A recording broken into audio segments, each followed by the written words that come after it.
وسلام على عباده الذين اصطفى. أما بعد فأعوذ بالله من الشيطان الرجيم. بسم الله الرحمن الرحيم. ذلك بأن الله مولى الذين آمنوا وأن الكافرين لا مولى لهم. وقال تعالى: الذين قال لهم الناس إن الناس قد جمعوا لكم فاخشوهم فزادهم إيمانا وقالوا حسبنا الله ونعم الوكيل. وقال النبي صلى الله تعالى عليه وسلم: عصابتان من أمتي أحرزهما الله من النار: عصابة تغزو الهند وعصابة تكون مع عيسى ابن مريم. وقال أصحاب محمد رضي الله عنهم: نحن الذين بايعوا محمدا على الجهاد ما بقينا أبدا. آمنت بالله صدق الله العلي العظيم وبلغنا رسوله النبي الكريم. আল খিদমাহ ওলামা পরিষদ পলাশের উদ্যোগে আয়োজিত আজকের 19তম বার্ষিক ইসলামী মহাসম্মেলনের সম্মানিত সভাপতি আমির নরসিংদী শেখুল হাদিস উস্তাদুল আসাতিদা আলহাজ মুফতি আল্লামা আব্দুর রহিম কাসেমি হাফিজহুল্লাহ, উপস্থিত আমার শ্রোতা ওয়াজিবুল ইহতিরাম হযরত উলামায়ে কেরাম, বিভিন্ন শিক্ষা প্রতিষ্ঠানে অধ্যয়নরত প্রিয় তালিবানে ইলম, এলাকার গণ্যমান্য মুরব্বীগণ, স্থানীয় এবং দূর দূরান্ত থেকে আগত দিনদরদি কোরআন প্রেমী প্রিয় তাওহীদি জনতা এবং পর্দার আড়ালে থাকা মা ও বোনেরা, আলহামদুলিল্লাহ, সেই জোহরের পর থেকে দেশের শীর্ষস্থানীয় বর্ষিয়ান ওলামায়ে কেরাম এসে আজকের এই পলাশের মাটিকে বড় সৌভাগ্যবান করেছেন। আজ আল খিদমা ওলামা পরিষদের যে আয়োজন, আমি ব্যক্তিগতভাবে আশা করছি আগামীতে সেদিন বেশি দূরে না, যেদিন ইনশাআল্লাহ গোটা নরসিংদীর সবচাইতে বড় মাহফিল, ওলামায়ে কেরামের সবচাইতে বড় মিলন মেলা এই পলাশে আমরা দেখতে পাবো ইনশাআল্লাহ। যে সকল হযরত ওলামায়ে কেরাম অত্যন্ত মেহনত মুজাহাদা করে আমাদের আজকের মাহফিলকে সফল করেছেন, আল্লাহ তাআলা তাদের সবাইকে জাযায়ে খায়ের দান করুন। আল্লাহ তাআলা তাদের প্রত্যেকের নাম জান্নাতুল ফিরদাউসের লিস্টে অন্তর্ভুক্ত করুন। আল্লাহ তাআলা কোরআন মাজিদের মধ্যে একটা বাস্তবতা স্পষ্ট করেছেন, হক আর বাতিলের দ্বন্দ্ব এবং সংঘাত তো অপরিহার্য, আর প্রতিটা দ্বন্দ্ব এবং সংঘাতে হকের বিজয়ও অবধারিত। পরীক্ষা আসবে, পরীক্ষা না আসলে মূল্য কিভাবে বাড়বে? ইন্না ইজামাল জাযাই মা ইজামিল বালা। পরীক্ষা যত বড় হবে আল্লাহর কাছে প্রতিদানও তত বড় হবে। ইউবতালার রাজুলু বিহাসাবি দীনিহি, যার ভেতরে দ্বীন আর ঈমান থাকবে যতটুকু, তার উপরে পরীক্ষাও আসবে ততটুকু। ইন্নাল্লাহা ইযা আহাব্বা কওমান ইবতালাহুম, আল্লাহ কোন জাতিকে ভালোবাসলে ভালোবাসার একটা নিদর্শন এটাও, আল্লাহ তাআলা তাদেরকে বিপদ দিয়ে পরীক্ষা করেন। যেমন রাসূলুল্লাহ সাল্লাল্লাহু আলাইহি ওয়াসাল্লাম জানিয়েছেন এই বাস্তবতা, আশাদ্দুন নাসি বালাআন আল আম্বিয়া, সবচাইতে কঠিন পরীক্ষায় আক্রান্ত হন নবীরা, সুম্মাল আমসালু ফাল আমসাল। এরপর যারা নবীদের যত কাছে তাদের পরীক্ষাও হয় তত বেশি। নিজের ব্যাপারেও তিনি বলেন, উযিতু ফিল্লাহি মা লাম ইউযা আহাদ। আল্লাহর পথে আমাকে এত বেশি কষ্ট দেওয়া হয়েছে যত বেশি কষ্ট কোনোদিনও কোনো মানুষকে দেওয়া হয় নাই। ওয়ালাকাদ উখিফতু ফিল্লাহি মা লাম ইউখাফ আহাদ। আল্লাহর পথে আমাকে এত বেশি ভয় ভীতি দেখানো হয়েছে যত বেশি ভয় ভীতি কোনোদিনও কোনো মানুষকে দেখানো হয় নাই। তারপর ইতিহাস দেখেছে প্রতিটা সংঘাতের পরে, প্রতিটা কোরবানির পরে আল্লাহর জমিনে হকেরই বিজয় হয়েছে। তা আজকের দুনিয়ায়ও হক এবং বাতিলের সংঘর্ষ বড় ভয়াবহ পরিস্থিতি ধারণ করেছে। হালত অনেকটা এমন হয়ে যাচ্ছে, হাত্তা ইয়াকুলার রাসূল ওয়াল্লাযীনা আমানু মাহ মাতা নাসরুল্লাহ। মানুষের জবান থেকে এখন বের হতে শুরু করেছে, কোরআন যেমন জানিয়েছিল এত বড় মুসিবত, এত বড় বিপর্যয় সেই জামানায় নেমে এসেছিল, রাসূলের জবান থেকে, রাসূলের সঙ্গে থাকা সাহাবীদের জবান থেকে পর্যন্ত উচ্চারিত হয়েছিল, মাতা নাসরুল্লাহ, আল্লাহ কখন আসবে তোমার সাহায্য।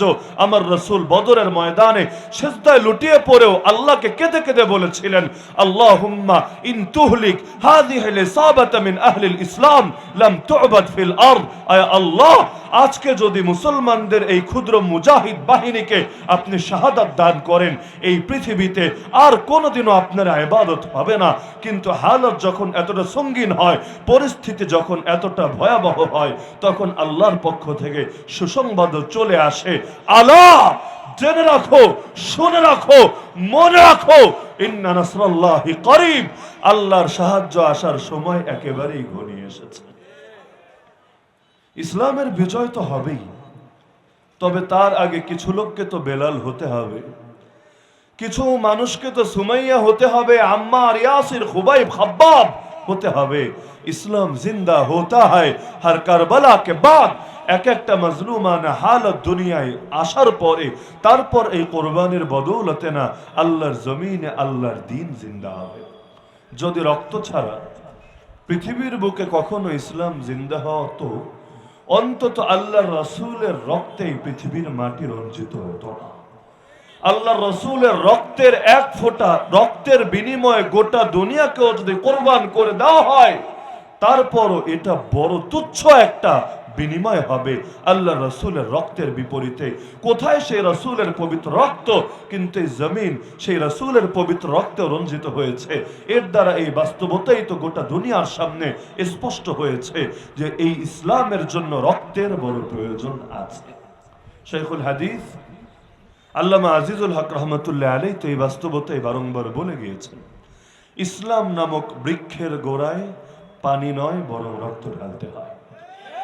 নিজেও রক্ত দিয়ে এখনো পর্যন্ত তার সন্তানরা জিন্দেগির কোরবানি দিয়ে আজও পর্যন্ত এই কথাকে জাতির সামনে স্পষ্ট রেখেছেন, ইসলামের জন্য রক্তের প্রয়োজন আছে। আর সেই রক্ত দেওয়ার জন্য কিছু মর্দে মুমিনকেও হর জামানায় জরুরত আছে। তো ইসলামের জন্য রক্ত দিলে রক্ত তো কখনো সস্তা হয় না, মূল্যহীন হয় না, বরঞ্চ বাস্তবতা হলো আল্লাহ তো বড় ভালোবাসেন আমাদেরকে। মায়েরা যেমন সন্তানরা পড়তে না চাইলে কখনো পিটায়, কখনো মারে, কখনো বেঁধে পর্যন্ত রাখে, কখনো খাবার পর্যন্ত বন্ধ করে দেয়, এগুলো এ কারণে করে না যে সন্তানের উপর তার রাগ, বরং এ কারণে করে সন্তানের উপর তার মহাব্বত, মহাব্বতের দাবি হিসেবে শাসন হয়। যদি মহাব্বত জিরো হতো আর রাগ দিয়েই পুরো অন্তরটা পরিপূর্ণ হতো, তাহলে পদক্ষেপটা এভাবে নিত না, বরং বলতো তোরে মারার দরকার নাই, তুই যা মনে চায় তা কর, গ্যারেজে গিয়া কাম কর, রিক্সা চালায় খা, কিন্তু জোর করে হলেও তারে পড়ায়, কারণ এটার পেছনে বড় মহাব্বত কাজ করে। তো আল্লাহ তো বড় মহাব্বত করেন আমাদেরকে। আল্লাহ চান জান্নাতে অনেক বড় মর্যাদা দিতে, কিন্তু পাপী বান্দা আমরা, নাফরমান বান্দা আমরা, আল্লাহ তাআলার হিকমত বুঝি না। তাই আল্লাহ যেই পথে চালাতে চান আমাদের ভেতরে সেই পথে চলার ব্যাপারে বেশি আগ্রহ কাজ করে না। এই কারণে মাঝে মধ্যে আল্লাহ আমাদেরকে দামি বানানোর জন্য, আমাদেরকে আল্লাহ তাআলা মাজলুম হওয়ার জন্য কবুল করেন। মাজলুম হওয়া কোনো দুর্ভাগ্যের বিষয় তো না, মাজলুম হওয়া বড় সৌভাগ্যের বিষয়। আরে মাজলুম যে হয় তার দোয়া দোয়ার মধ্যে আর আল্লাহর মধ্যেও তো কোনো পর্দা থাকে না।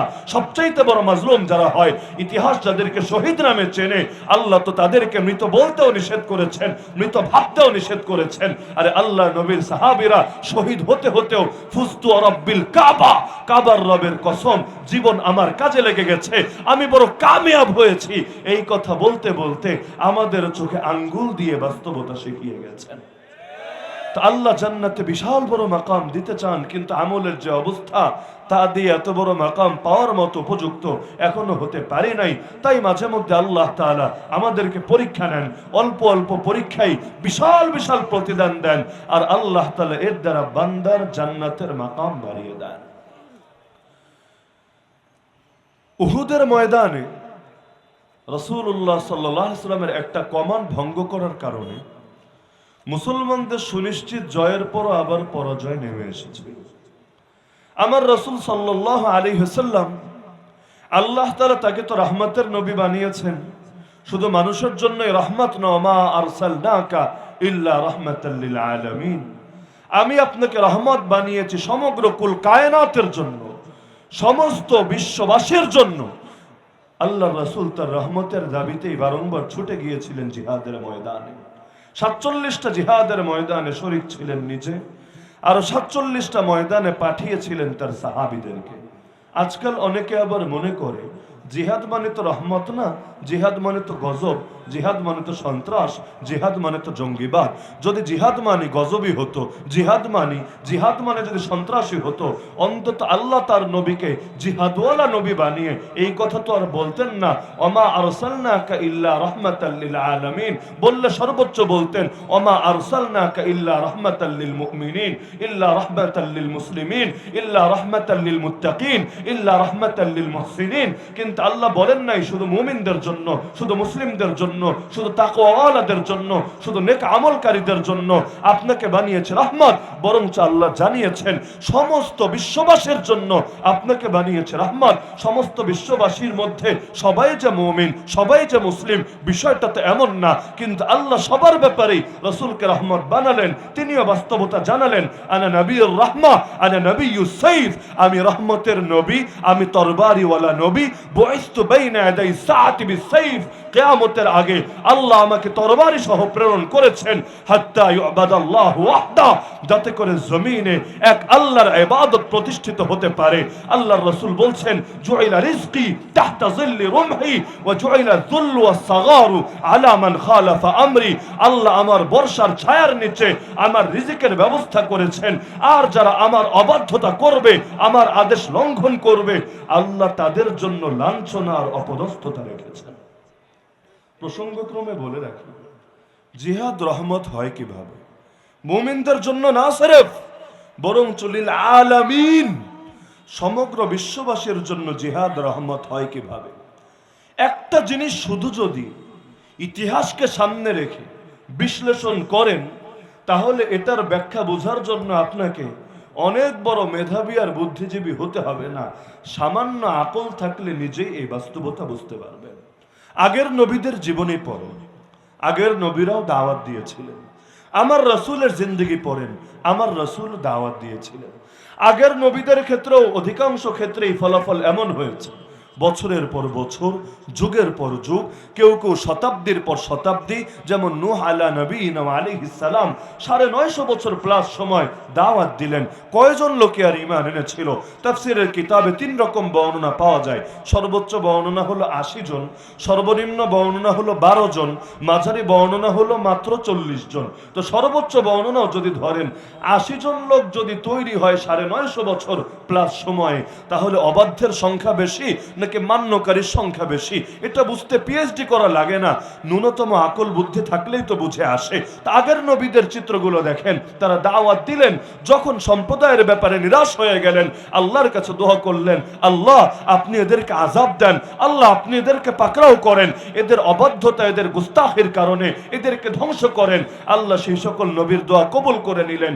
আল্লাহ তাআলা তাদেরকে বললেন, আপনারা বের হয়ে যান, আপনারা হিজরত করেন। কখনো বললেন ফাআসরি ফাসরি বিআহলিকা বিকিতআইন মিনাল লাইল, রাতের শেষ ভাগে ফ্যামিলি মেম্বারদেরকে নিয়ে, মুমিনদেরকে নিয়ে জনপদ ছাড়েন। একদিকে নবীরা এলাকা থেকে বের হলো, আর একদিকে গোটা জাতি বরবাদ হলো। আল্লাহ কোন নবীকে যেমন লূত আলাইহিস সালামকে বলে দিলেন, রাতের বেলা এলাকা যখন ছাড়বেন মনে রাখবেন ওয়ালা ইয়ালতাফিত মিনকুম আহাদ, কেউ ঘাড় ঘুরে পিছনে তাকাবেন না। কেন? পেছনে তাকালে কি হবে? আরে পেছনে যে আযাব আসবে, যে গজব আসবে, এটা দেখলে সইতে পারবেন না, দিলে বড় কষ্ট আসবে। সুতরাং রাতের শেষ ভাগে বের হয়ে যান, হিজরত করেন মুমিনদেরকে নিয়ে, আপনার ফ্যামিলিকে নিয়ে। ইল্লা ইমরাতাক, খালি বউরের সঙ্গে নিয়েন না, বউটারে রেখে যান। আর বাকি যখন যাবেন কেউ ঘাড় ঘুরিয়ে পেছনে তাকাবেন না, কারণ আল্লাহর আযাব মোটেও সহজ না। তা আমার রাসূলও তো বের হয়েছিলেন, আমার রাসূলও তো হিজরত করতে বাধ্য হয়েছিলেন। তো অন্য রাসূলদের জিন্দেগিকে রাখেন, আমার রাসূলের জিন্দেগিকে রাখেন, উভয় ইতিহাসকে এবার কম্পেয়ার করেন।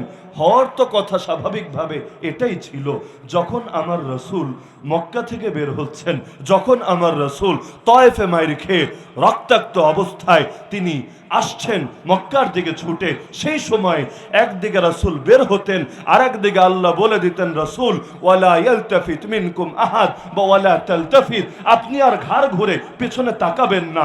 আপনি একবার বের হয়ে যাওয়ার পরে এই জনপদের কাউকে আর বাকি রাখবো না। আরে আসমানের ফেরেশতা এসে অনুমতিও তো চেয়েছিল, ইয়া রাসূলুল্লাহ আপনি যদি শুধু অনুমতি দেন এই তায়েফের দুই পাশের পাহাড়কে চাপা দিয়ে মাঝখানের পুরো জনপদটাকেই বিধ্বস্ত করে দেই, ধ্বংস করে দেই। আল্লাহ রাসূল তো এই আশাই ব্যক্ত করেছিলেন, আল্লাহ আমার আশা আছে, প্রত্যাশা আছে, তাদের পরবর্তী প্রজন্ম থেকে এমন লোকেরা তৈরি হবে যারা তোমার একত্ববাদে বিশ্বাস করবে, তোমার জমিনে তোমার বন্দেগী করবে। তো বাস্তবতা অন্যান্য ইতিহাস সামনে রেখে কম্পেয়ার করলে তো এমনই মনে হয়, নবী যখন তয়েফ থেকে বের হতেন, নবী যখন মক্কা ত্যাগ করে মদিনার উদ্দেশ্যে যাত্রা করতেন, একদিকে রাসূল যেতেন, আর একদিকে গোটা জনপদ বরবাদ হয়ে যেত। শুধুমাত্র আমার পড়া ইতিহাসে, আমার পড়া কম, নিজেও স্বীকার করি, আমার জানাশোনায় ভুলও থাকতে পারে, আমি যতটুকু দেখেছি আমার দেখা ইতিহাসের একমাত্র নবী হলেন নবী ইউনূস আলাইহিস সালাম, যিনি জনপদ ছেড়ে যখন যাচ্ছিলেন তাদের ঈমানের ব্যাপারে নিরাশ হয়ে আল্লাহ তাআলা জানিয়ে দিয়েছিলেন, নবী আপনার সম্প্রদায়কে বলে দেন ওদের হাতে আর 3 দিন, জাস্ট 3 দিন সময় আছে, 3 দিনের আলটিমেটাম দিলেন। এর মধ্যে যদি মুসলমান না হয়, ঈমান কবুল না করে, একজনকেও বাকি রাখা হবে না, সবাইকে আযাব দিয়ে বরবাদ করে দেওয়া হবে। আল্লাহ নবী তাদেরকে বুঝালেন, তাদেরকে সতর্ক করলেন। একদিন গেল তবুও ঈমান আনে না, 2 দিন গেল তবুও ঈমান আনে না, ঈমান আনার হার একেবারে জিরোর কাছাকাছি, কেউই কথা কানে নেয় না। 3 নম্বর দিন নবী ভাবলেন একদিন পরে তো আযাব আসবে, আমার এখন এলাকায় থাকা সাজে না, আমি তাহলে বেরিয়ে পড়ি। আর অন্যান্য নবীদের ইতিহাসও ছিল তার সামনে, যখন সম্প্রদায় আযাব আসতো নবীরা সেখানে থাকতেন না, তার আগে হিজরত করে চলে যেতেন। তারও ধারণা ছিল আল্লাহ হয়তো শীঘ্রই আমাকে হিজরতের কথা বলবেন, তো ঠিক আছে আমি প্রিপারেশন নেই, এলাকা ছাড়তে থাকি, আশা করা যায় ওহি চলে আসবে। তিনি সব মালসামানা গুছালেন, এলাকা ত্যাগ করার জন্য মনস্থির করলেন। এক পর্যায়ে এলাকা ছাড়লেন, সমুদ্রের ধারে গেলেন, নৌযান পেলেন, নৌযানে আরোহণ করলেন। পরবর্তী ইতিহাস তো সবার জানা। এদিকে সম্প্রদায়ের লোকেরা যখন দেখতে পেল কি ইউনূস গেল কই, ঘরেও নাই, হাটেও নাই, মাঠেও নাই, ঘাটেও নাই, কোথাও খুঁজে পাওয়া যাচ্ছে না, গেলটা কোথায়? এবার তাদের টনক নড়লো। আর ইউনূস তো এমনি এমনি এলাকা ছাড়ার কথা না, আলটিমেটাম যদি জাস্ট ফাঁপা বলি হয়, আমাদের অনেক রাজনৈতিক আলটিমেটামের মতো বলার জন্য বলা, অনেক কিছু বলতে হয় তাই বলে বেড়ায়, কিন্তু যে বলে সেও সিরিয়াস না, যারা শোনে তারাও সিরিয়াস না। আজকাল ওয়াদার আলাদা একটা প্রকারই বের হয়েছে, নির্বাচনী ওয়াদা, রাজনৈতিক ওয়াদা। এই ওয়াদার মধ্যে যত দামি দামি কথা বলুক, কেউ এগুলোকে সিরিয়াস নেয় না। এখন কেউ যদি বলে ক্ষমতায় এলে মদিনা সনদ দিয়ে দেশ চালাবো, তারপর পাবলিক যা বোঝার তাই বোঝে, পরবর্তীতে যদি দেখে এই সনদ তো মদিনার সনদ না, এই সনদ হতে পারে ইন্ডিয়ান সনদ, এই সনদ হতে পারে মার্কিনী সনদ, এই সনদ হতে পারে ব্রিটিশ সনদ, এই সনদ হতে পারে ওয়েস্টার্ন সনদ, কিন্তু এই সনদ তো কখনোই মদিনার সনদ হতে পারে না। তারপরও মানুষ অন্তরে খুব বেশি দ্বিধা রাখে না, কারণ জানে নির্বাচনের আগে এগুলো ফাঁপা বলি ছাড়া কিচ্ছু না। তো এখন গিয়ে যখন দেখে কি ইউনূস তো কোথাও নাই, নাই তো নাই, টনক নড়ে গেল। এবার ময়মুরব্বীরা পরামর্শে বসলো, কি করা যায়? মনে হচ্ছে মিথ্যা বলে নাই, নিশ্চিত তথ্যই দিয়েছে, না হলে এলাকা ছাড়লো কেন? আগের নবীরাও তো এমনই করেছে, আযাব আসার আগ দিয়ে এলাকা ছেড়েছে। তাহলে মনে হয় আমাদের ধ্বংস হওয়ার সময় ঘনিয়ে এসেছে। সবাই একমত হলো, আরে অবস্থা তো ভালো মনে হচ্ছে না, পায়ের তলায় তো মাটি খুঁজে পাচ্ছি না, এখন কি করব? চল তাড়াতাড়ি চল, ইউনুসরে খুঁজে বের করি। এবার খুঁজতে শুরু করলো সবাই। খুঁজে পাবে কোথায়? তিনি তো ইতিমধ্যে সমুদ্রে নেমে পড়েছেন, নৌকায় আছেন। হ্যাঁ, এখন তারাও পেছনে পেছনে আসলো, এসে দেখলো ইতিমধ্যে নৌকা তো অনেক দূর এগিয়ে গেছে। এখন তারাও তো মনে কষ্ট, একদিকে চিন্তা, ওদিকে ইউনুস আলাইহিস সালামকে আল্লাহ পরীক্ষা নিলেন। হাসানাতুল আবরার সাইয়্যাতুন লিল মুকাররাবিন। যে যত বড় হয় তার সামান্য সামান্য ভুল বলেন অথবা অসঙ্গতি বলেন, সেটা বড় নজরে ধরা পড়ে। কিছু মানুষ আপনারা গালি দিলেও লাগে না, আর কিছু মানুষ কথা বলার সময় যদি একটু অমনোযোগী থাকে, তখনই আপনার অন্তরে কষ্টের শেষ থাকে না। অনেক সময় দেখবেন আপনজন আপনাকে জাস্ট অ্যাভয়েড করছে, একটু অমনোযোগিতা দেখাচ্ছে, আপনারে বসায় রেখা মোবাইলে ঘন্টার পর ঘন্টা বা মিনিটের পর মিনিট কথা বলছে। আপনি ইনসাল্ট মনে করবেন সে ইনসাল্ট করছে আপনাকে, অপমানিত বোধ করবেন আপনি, কিন্তু আরেকজন অচেনা লোক গালি দিচ্ছে বাপমা তুলে, এটাতেও সিরিয়াস হবেন না। তা আল্লাহ তাআলা অনুমতি দেওয়ার আগেই নবী বের হলেন। যদিও পাপের কোনো কাজ করেন নাই, হিজরত করেছেন। হিজরত তো আল্লাহর বিধান, হিজরত তো সকল নবীদের সুন্নাহ। তো এখানে অপরাধের কিছু ঘটে নাই, কিন্তু আপন মানুষ নিজের আদেশ পাওয়ার আগে কেন করবে? আল্লাহ তাআলা এজন্য তাকে একটু পরীক্ষায় ফেললেন। চলে গেলেন তিনি মাছের পেটে, খাবার হিসাবে না, মেহমান হিসাবে। আল্লাহ যে কাকে কোন জায়গার মেহমান বানান।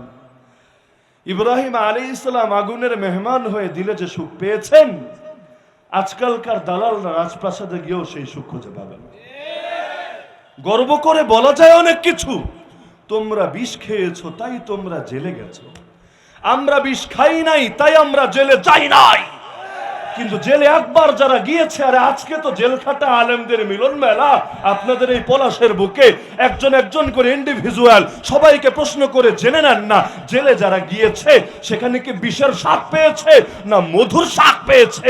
আরে আল্লাহ নবীর সাহাবীরা শহীদ হয়েছে, কাফেরদের চোখে মনে হতে পারে কি বিভৎস মৃত্যু, কি যন্ত্রণাদায়ক মৃত্যু, কিন্তু যারা মরেছে তারা তো জানে এর চাইতে মজার কোনো মরণ হয় না, এর চাইতে সহজ কোনো মরণ হয় না। একদিকে মরার আগেই জান্নাতের দরজা একটা একটা করে চোখের সামনে থেকে খুলে যায়। আরে শহীদ মৃত্যু যন্ত্রণা অনুভব করবে কিভাবে? তার প্রাণবায়ু দেহ ত্যাগ করার আগেই চোখের সামনে যখন হুর দেখে, জান্নাত দেখে, নহর দেখে, সালসাবিল দেখে, জামজাবিল দেখে, শারাবান তাহরা দেখে, যখন হুররা তার ইস্তেকবালে চলে আসে, শহীদ কিভাবে তখন তার মনোযোগ সামান্য ব্যথার দিকে ফোকাসে রাখতে পারে?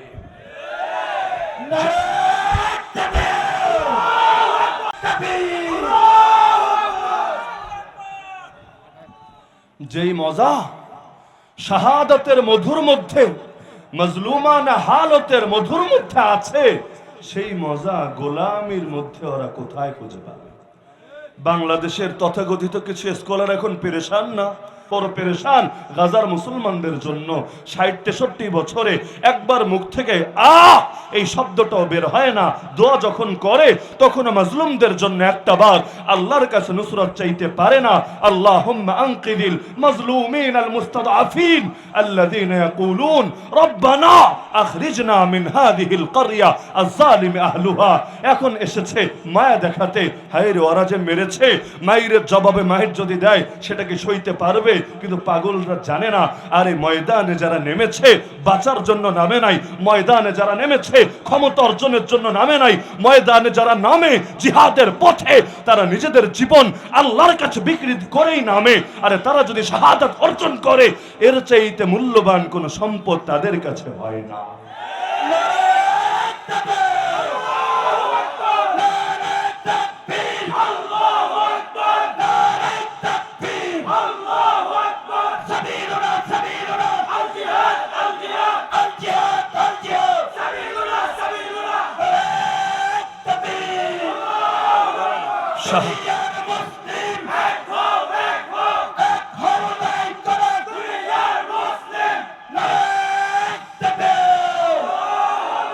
शहादत है मतलूब मकसूद मोमिन, न माल गनीमत न किश्वर कुशाई। আফসোস করে বলে, ওরা যদি আমাদের কথা শুনতো এভাবে আজ লাশ হতে হতো না। ভাবো, প্যালেস্টাইনের জমি পবিত্র ভূমিকে দখল করেই জারজ রাষ্ট্র গড়ে ওঠে নাই। ভাবটা এমন, আরে যেই দেশটা সংকীর্ণ করতে করতে ছোট একটা অংশে সংকীর্ণ করে ফেলেছে। ফিলিস্তিনের এখন আছেটাই কি? ছোট একটা গাজা। বাংলায় বলে গাজা, আরবিতে বলে গাজ্জা, আর ফিলিস্তিনের মুসলমানরা আবেগ নিয়ে বলে গাজ্জাতুল ইজ্জা। এই গাজ্জাতুল ইজ্জা ছাড়া আর পশ্চিম তীরের সামান্য অংশ ছাড়া বাকি আছেটা কি? যে দুনিয়ার সব হারিয়ে ফেলেছে, তার সামনে আল্লাহর সঙ্গে মিলন ছাড়া আর প্রত্যাশা আছেই বাকি। আরে হकीकत में वही कामिल शिकस्ता दिल जिसे हासिल বহু তালেবে খোদা মিলতা শিকস্তা দিল नहीं मिलता। যার দিল ভেঙে গেছে, দুনিয়ায় তার পাওয়ারও কিছু নাই, দুনিয়ায় তার হারানোর কিছু নাই, তার তো এখন প্রত্যাশা এটাই হবে যত তাড়াতাড়ি রবের সঙ্গে মিলন হবে তত তাড়াতাড়ি এই আযাব গজব আর ফিতনার হালত থেকে তারা মুক্তি পাবে। আল্লাহ নবীর সাহাবীরা শহীদ হয়ে আল্লাহর অনুরোধ করেছিল, বাল্লিগু আন্না কওমানা আন ক্বাদ লাকিনা রাব্বানা ফারাদি আন্না ওয়া আরদানা।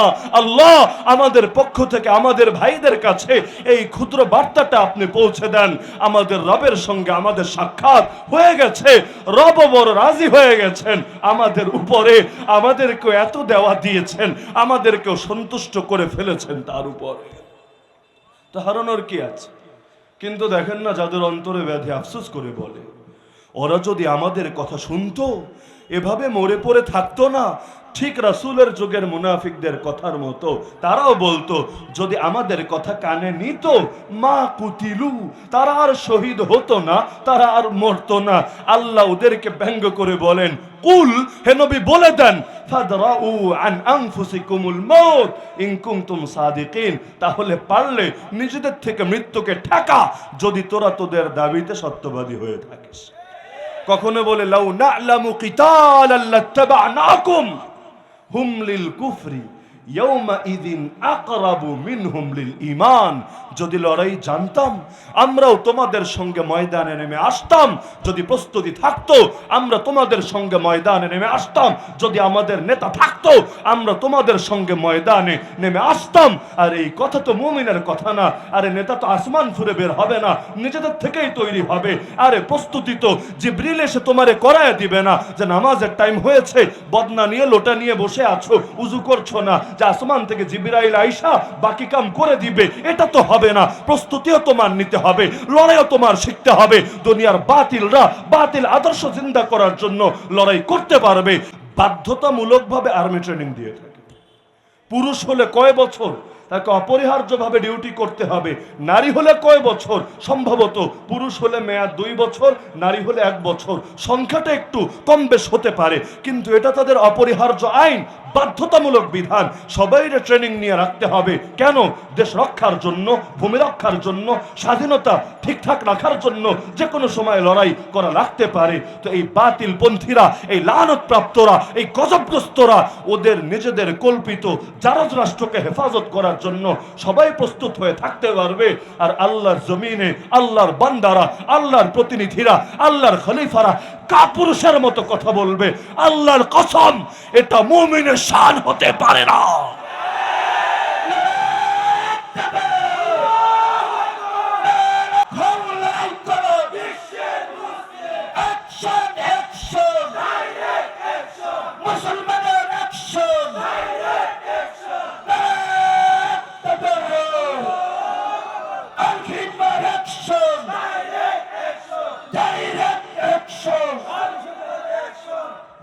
हम फूल भी है तलवार भी है।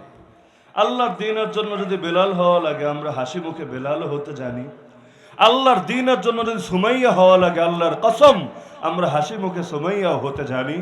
আল্লাহর দ্বীনের জন্য যদি কারাবন্দী হওয়া লাগে নবীর মতো, নবীর সাহাবীদের মতো, আল্লাহর কসম দ্বীনের জন্য আমরা কারাবন্দী হতেও জানি। আল্লাহর দ্বীনের জন্য যদি ফাঁসির দড়ি গলায় ঝুলিয়ে নিতে হয় সৈয়দ কুতুবদের মতো, আল্লাহর কসম এটাও আমরা খুব ভালোভাবে জানি। আর আল্লাহর দ্বীনের জন্য যদি ময়দানে নামতে হয়, আল্লাহর দ্বীনের জন্য যদি বাতিল পন্থীদের বিরুদ্ধে যুদ্ধ অবতীর্ণ হতে হয়, আল্লাহর কসম নবীর সিরাত থেকে এই আদর্শ আমরা মানি।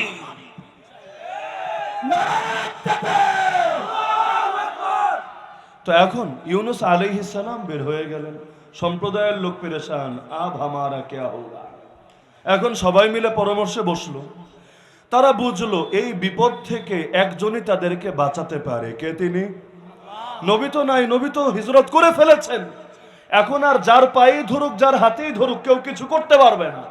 দুনিয়ার লোক খালি ওয়াদাই দিতে পারে, প্রতিশ্রুতি দিতে পারে, আশ্বাসই ব্যক্ত করতে পারে, কেউ কোনো কিছুই করতে পারে না।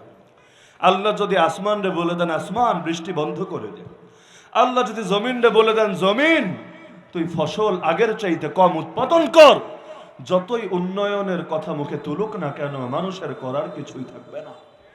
আজকাল বিজ্ঞানের উন্নতি যত হচ্ছে, নাস্তিকতার হার তত বেশি বাড়ছে। অথচ একটাবার লোকে চিন্তা করছে না জগতে যা কিছু হচ্ছে আরে আল্লাহর অনুগ্রহের বলেই তো হচ্ছে। মানে বিজ্ঞানীর জ্ঞান আসলো কোত্থেকে, মেধা আসলো কোত্থেকে, প্রতিভা আসলো কোত্থেকে, তার বুদ্ধিটা দিল কে? যেই সমস্ত উপাদানকে কাজে লাগিয়ে এই ফর্মুলা দাঁড় করিয়েছে সেই উপাদানের স্রষ্টাটাকে। আরে সে সর্বোচ্চ জমিনের মধ্যে বীজটারে বপন করে দিতে পারবে, উপর দিয়ে পানি ঢালতে পারবে, সার দিতে পারবে, কিন্তু ফসল ফলানো, এই বীজ থেকে চারা বের করার ক্ষমতাটা রাখে কে? এভাবে যদি লোকে চিন্তা করত, বিজ্ঞান যত তারাক্কি করত, মানুষের ঈমান তত মজবুত হতো। কারণ ইলমুল ইয়াকিনের চাইতে আইনুল ইয়াকিন। আরে জেনে জেনে মানা আর দেখে দেখে মানা দুটো তো এক না। যে যত বেশি সায়েন্সের সাগরে ডুব দিবে, দরকার ছিল তার ভেতরে আল্লাহ প্রেম, তার ভেতরে রাসূল প্রেম, আল্লাহর কুদরতের প্রতি তার ইয়াকিন তত বেশি বাড়বে। কিন্তু হচ্ছে উল্টো, কারণ মানুষ সবকিছুরে নিজের অর্জনই মনে করে বসে আছে। আমরা আবেগ আর বিবেক এই দুইটা শব্দরে এত বেশি ব্যবহার করে ফেলেছি, মনে কষ্ট নিয়ে। এখন আল্লাহ নবীর বদরেও মনে হয় আবেগ, আবু জাহালের কাজরে মনে হয় বিবেক, ময়দানের মুজাহিদদের লড়াইরে মনে হয় আবেগ, আর কাফেরদের সামনে কাপুরুষের মতো চুপচাপ মাইর খাওয়ারে মনে হয় বিবেক। অথচ এভাবে যদি বিশ্লেষণ করেন আপনি, এক ওসমানের শাহাদাতের সংবাদ যখন আসলো, আল্লাহ নবী 1400 সাহাবীর থেকে জিহাদের বায়াত, শাহাদাতের বায়াত নিল, অথচ ওসমান তখনও মরে নাই, জিন্দাই আছে। এটারে আবেগ ছাড়া আপনার আর কিছুই বলার সুযোগ ছিল না। কিন্তু আল্লাহ এটারে আবেগ বলেন নাই, আল্লাহ ভালোবেসে বলেছেন নবী আজ যারা আপনাকে বায়াত দিয়েছে, কেউ আপনাকে বায়াত দেয় নাই, তারা ডাইরেক্ট আল্লাহকে বায়াত দিয়েছে। সবার হাতের উপর আল্লাহর হাত আছে। আল্লাহর কাছে মুমিনের আবেগ তো বড় দামি। যেই সাহাবী ঈমান আনলেন, নবী বললেন দেখো তুমি আপাতত তোমার ঈমানের কথা ঘোষণা দিও না, হে আবু যর গিফারি, সময় একদিন আসবে প্রকাশ্যে বলতে পারবে, আপাতত গোপন রাখো, চেপে রাখো। কিন্তু ভেতরে হক ঢোকার পর হক কি আর চেপে রাখা যায়? কুল্লু ইনা ইয়াতারাশাহু বিমা ফিহি, যার ভেতরে যা থাকে কথাবার্তায় তাই বেরিয়ে আসবে, এটাই স্বাভাবিক। আজকাল আলেম ওলামার কথা শুনলে অনেক বামরাম নাস্তিকদের ভেতরে আগুন জ্বলে, ওরা সংশয়ে পড়ে, মাঝে মধ্যে মিডিয়ায় বলে আরে হুজুররা এত জোর আওয়াজে কথা বলে কিভাবে, তাদের শক্তির উৎসটা কোথায়? এদেরকে বাইরের দেশের কোনো ইন্টেলিজেন্স এজেন্সির সঙ্গে গোপন কানেকশন আছে কিনা, অথবা পৃথিবীর বিভিন্ন টেরোরিস্ট অর্গানাইজেশনের সঙ্গে এদের আন্ডারগ্রাউন্ডের কোনো ডাইরেক্ট লিংক আছে কিনা? না হলে এত জোর আওয়াজে এত হিম্মত নিয়ে তারা কিভাবে বলে সব তো আমাদের দখলে, তারা বসে বসে বিজয়ের স্বপ্ন কিভাবে দেখে? কিন্তু পাগলরা তো জানে না যার সঙ্গে আল্লাহর সাহায্য থাকে তার সুর কখনো নরম হয় না, আর যার সঙ্গে আল্লাহর সাহায্য থাকে সে কখনো বাতিলের সামনে নিম্ন আওয়াজে নিম্ন স্বরে কথা বলে না। তো ইউনুস আলা নবীনা আলাইহিস সালাম তিনি যখন বের হলেন, এরা তো পেরেশান হবেটা কি? এবার সকলে মিলে বুদ্ধি করে সকল আবাল বৃদ্ধ বনিতাকে নিয়ে একটা খালি মাঠে একত্রিত হলো, আপনাদের আজকের এই মাহফিলের মতো একত্রিত হয়ে করবে কি? নামাজ রোজা তো আর কিছু জানে না। সবাই মিলে আল্লাহরে বলতে থাকলো, আল্লাহ আজকের মতো আযাবটা উঠায় নেন, আমাদেরকে এই বিপদের হাত থেকে বাঁচায় দেন, আমরা সব কিছুরে কবুল করে নিচ্ছি, কিন্তু এবারের মতো আপনি আমাদের ক্ষমা করে দেন। আল্লাহর কুদরত, মুমিনের তওবা আল্লাহর কাছে বড় দামি। একজন লোক মরুভূমিতে যদি থাকে, সেখানে তার খাবার দাবার সব পাথেও কোনো উটের সঙ্গে বাঁধা থাকে, মাঝখান দিয়ে উটটা হারায় যায়। উট তো মরুভূমির জাহাজ, এখন হারিয়ে গেছে, না খাবার আছে না বাহন আছে, বেচারা কি পরিমাণ পেরেশানিতে পড়বে। এই পেরেশানি করতে করতে বেচারা ঘুমায় পড়লো, ঘুম থেকে জেগে দেখলো তার উট খাবার সহ পানি সহ তার সামনে দাঁড়িয়ে আছে। রাসূল বলেন এতে সে যত খুশি হবে, পাপী বান্দা তওবা করলে, আল্লাহর কাছে ফিরে আসলে আল্লাহ এর চাইতে বহুগুণ বেশি খুশি হয়। আল্লাহ আযাবকে উঠায় নিলেন। এদিকে নবী ইউনূস আলাইহিস সালাম তিনিও তো বড় কঠিন দিনাতিপাত করছেন, মাছের পেটে বসেও নামাজ ছাড়েন নাই, নামাজ চালায়া যাচ্ছেন, দোয়া চালিয়ে যাচ্ছেন, তাসবিহ চালিয়ে যাচ্ছেন। আল্লাহ বলেন ফালাউলা আন্নাহু কানা মিনাল মুসাব্বিহিন লালাবিথা ফি বাতনিহি ইলা ইয়াউমি ইউবআসুন। মাছের পেটে বসেও যদি তাসবিহ পাঠকারীদের অন্তর্ভুক্ত না হতো। তাসবিহ পাঠের একটা ব্যাখ্যা মুফাসসিরিনে কেরাম করেছেন নামাজের তাসবিহ, সুবহান রাব্বিয়াল আযীম, সুবহান রাব্বিয়াল আলা, এগুলো তো তাসবিহ। তো এখন তিনি যদি নামাজ আদায়কারীদের অন্তর্ভুক্ত না হতেন, তাসমিয়াতুল কুল বিসমিল জুজ, আল্লাহ বলেন কিয়ামত পর্যন্ত তাকে মাছের পেটেই থাকতে হতো, কোনোদিনই আর বের হতে পারত না। বের হলেন, লম্বা ঘটনা। আল্লাহ তাআলা তাকে উদ্ধার করলেন, তীরে পৌঁছলেন।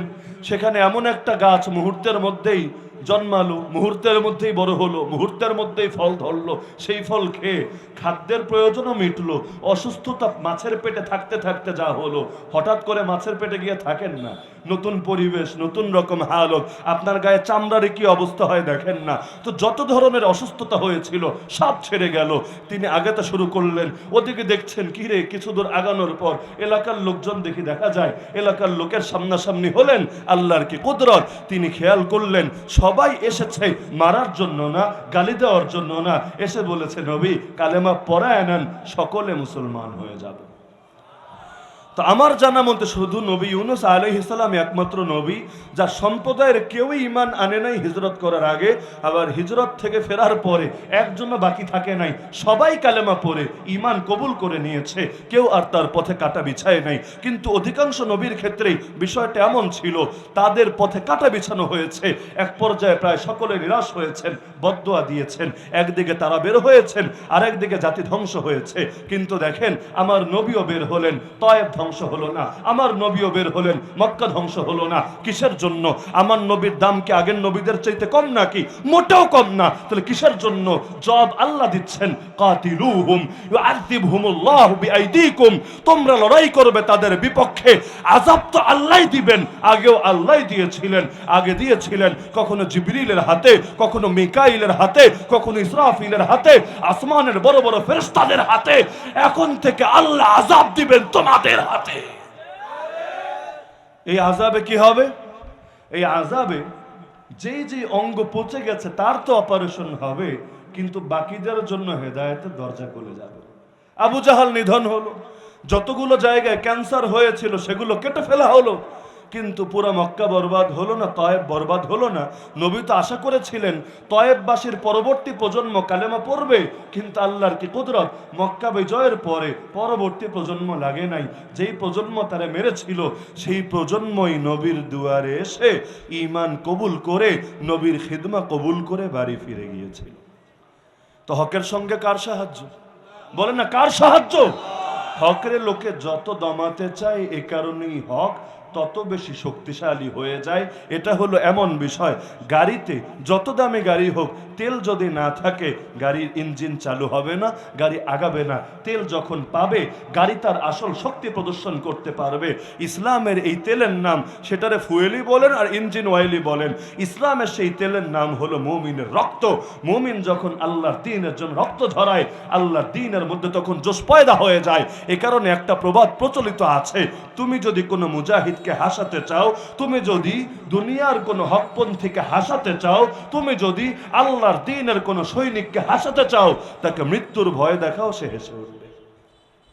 বিশ্বাস না হলে দেখেন ময়দানের লড়াকু সেনা যায়, আপনাদের আল খিদমার নেতৃত্ব যারা দিয়ে যাচ্ছেন ময়দানে বাতিলের বিরুদ্ধে, আয়েশা বলেন হুজুর, ও হুজুর পুলিশে ধইরা নিবে, ও হুজুর মামলা কিন্তু খাবেন, রিমান্ডে কিন্তু যাওয়া লাগবে।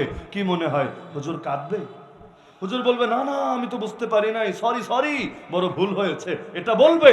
বরঞ্চ যত ভয় দেখাবেন, আল্লাহর কোরআন বলছে আল্লাযীনা ক্বালা লাহুমুন নাস ইন্নান নাস ক্বাদ জামাউ লাকুম ফাখশাউহুম ফাযাদাহুম ঈমানা ওয়া ক্বালু হাসবুনাল্লাহু ওয়া নি'মাল ওয়াকিল।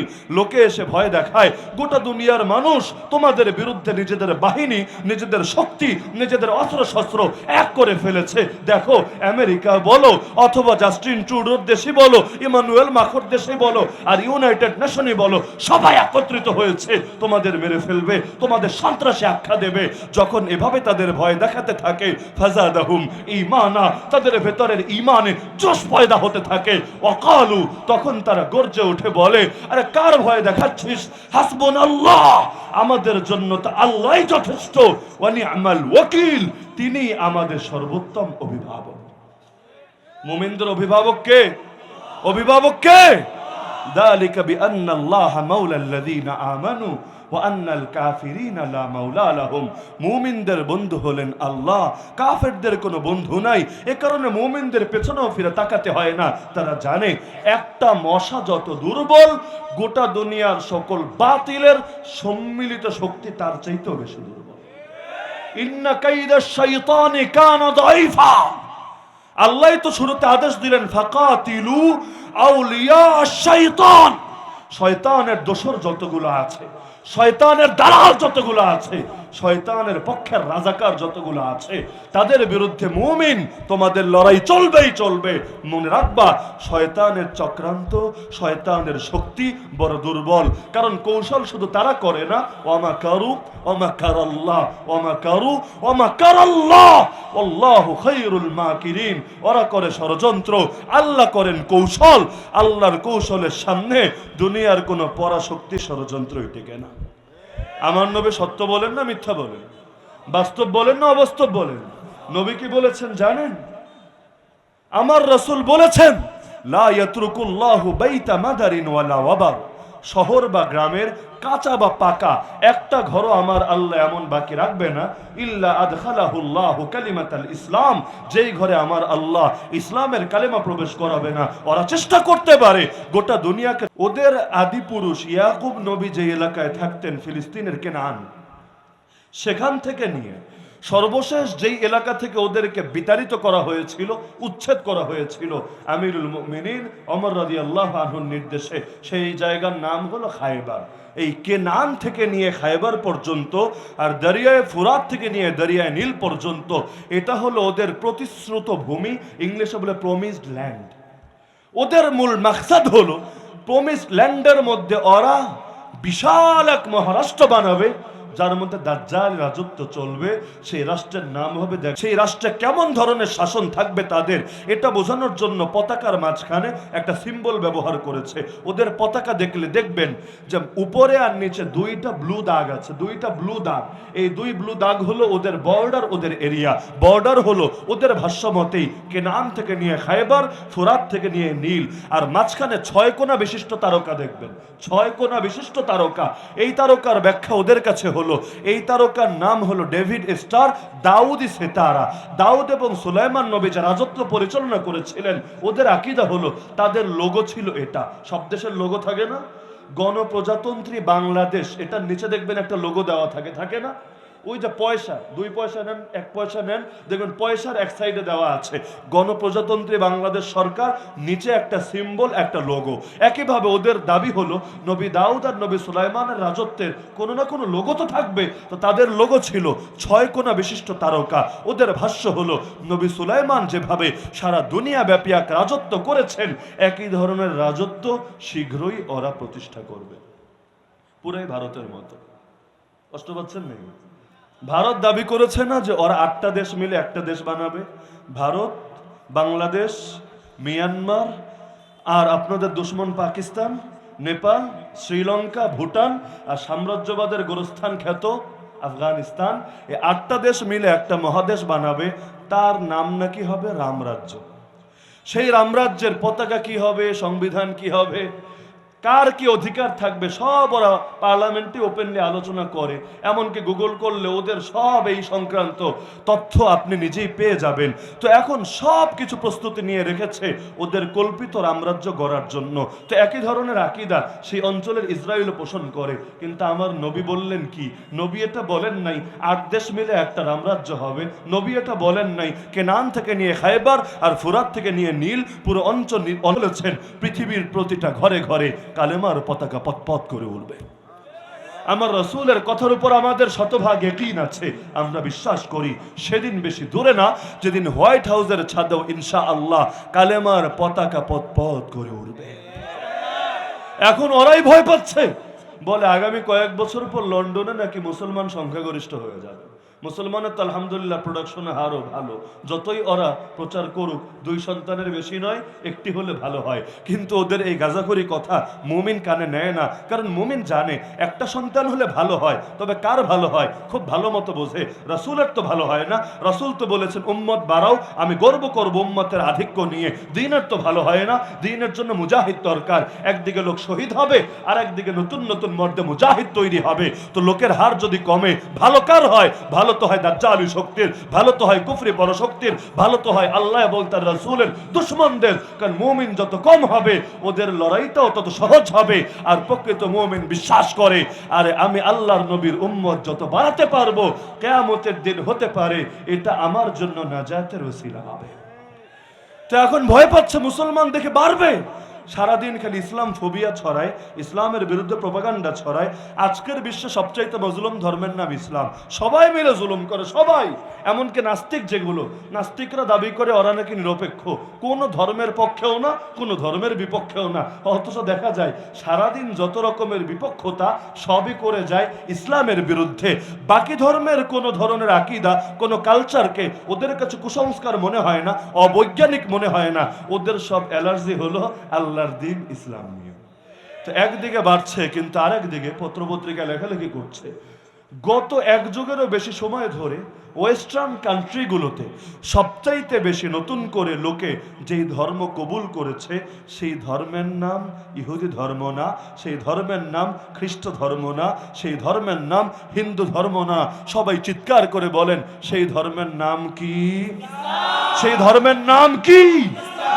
ইসলামরে যতই ওরা মুর্দা বানানোর চেষ্টা করুক, সারাদিন যদি স্লোগানও দেয় ইসলাম মুর্দাবাদ ইসলাম মুর্দাবাদ, কিন্তু আল্লাহর কিতাব সাক্ষী, আমার রাসূলের হাদিস সাক্ষী, ওদের সব তন্ত্র মন্ত্র, ওদের সব বাদ মতবাদী, এগুলো হবে মুর্দা।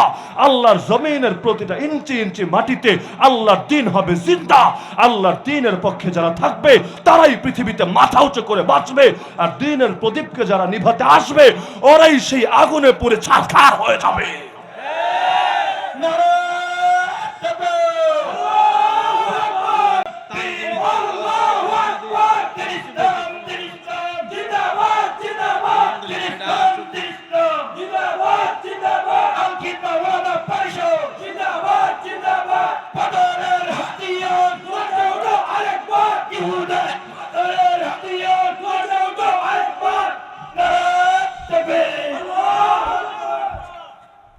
একটা জিনিস মাথায় রাখবেন, আজকের বেশ কয়েকটা বিষয় আমার বেশ ভালো লেগেছে। এই যে 2 জন সাহসী ভাই, আল্লাহ তাআলা তাদের নামগুলো জান্নাতুল ফেরদাউসের লিস্টে লিখে দিন। এই যে ভরা মাহফিলে প্যালেস্টাইনের পতাকা নিয়ে কি সুন্দর করে হিম্মতের সঙ্গে উড়িয়েছে। দুনিয়ার লোকেরা ব্রাজিলের পতাকা উড়ায়, আর্জেন্টিনার উড়ায়, ইটালি, জার্মান, স্পেন সব উড়ায়। কাফের দেশের পতাকা উড়াতে কারো বুকে বাঁধে না, সেটা যে বেআইনি এই কথা মনে থাকে না। তো মাজলুমের পক্ষে এভাবে প্রকাশ্যে হিম্মত দেখানোর লোক আসলে বাস্তবে তো বড়ই কম। আলহামদুলিল্লাহ আজকের এই আল খেদমা উলামা পরিষদের মাহফিল সফল। এই মাহফিল ইনশাআল্লাহ একটা ইতিহাস হয়ে থাকবে। এমন হিম্মতওয়ালা লোক এখানে আল্লাহ তৈরি করে দিয়েছেন। আরো বেশ সুখে আমাদের হযরত জানিয়েছেন আলহামদুলিল্লাহ, আমির নরসিংদী সাহেব জানিয়েছেন যে আজকে আলহামদুলিল্লাহ নরসিংদীর মধ্যে সবচাইতে বেশি আলেম ওলামার সমাগম হয়েছে এখানে। আশা করা যায় আলেম ওলামারই যখন নির্বিশেষে জেগে উঠেছে আর গোটা জাতি যখন তাদের সাথে সঙ্গ দিচ্ছে, সেদিন বেশি দূরে না যেদিন এই দেশটাও ইসলামের দেশ হবে, কোরআনের দেশ হবে। এখানে আর বামরাম আর নাস্তিকদের গর্জন থাকবে না, এখানকার ইথারে ইথারে আল্লাহর নামের ধ্বনি উচ্চারিত হবে। পৃথিবীর বুকে ইসলামের যে জয় শুরু হয়েছে, যে বিপ্লব শুরু হয়েছে, যারাই এর পক্ষে থাকবে আগামীর বিশ্ব তাদেরকে যুগের সালাহুদ্দিন, যুগের আমর, যুগের হামজা, যুগের খালেদ বলে চিনবে। আর যারাই দমিয়ে দিতে চাইবে ইতিহাসের বুকে তাদের নামগুলো মীর জাফর, মীর সাদেক আর ইবনে আলকামিদের নামের পাশে লেখা হবে। এখনই ডিসাইড করে সময়, তুমি কার পক্ষে থাকবা, হকের পক্ষে না বাতিলের পক্ষে, আল্লাহর দ্বীনের পক্ষে নাকি তাগুতের দ্বীনের পক্ষে। মনে রাখবা, হক বাতিলের মধ্যে মাঝামাঝি বলতে কিছু চলে না। নিরপেক্ষতা এটা একটা ভণ্ডামি আর ধোঁকা ছাড়া কিছু না। তো যেই ঘটনা শুরু করেছিলাম এটা বলি আলোচনা রীতি টানবো ইনশাআল্লাহ। উলামায়ে কেরাম তারা আছেন, আলোচনা চালিয়ে যাবেন। উহুদের কথা মনে আছে তো?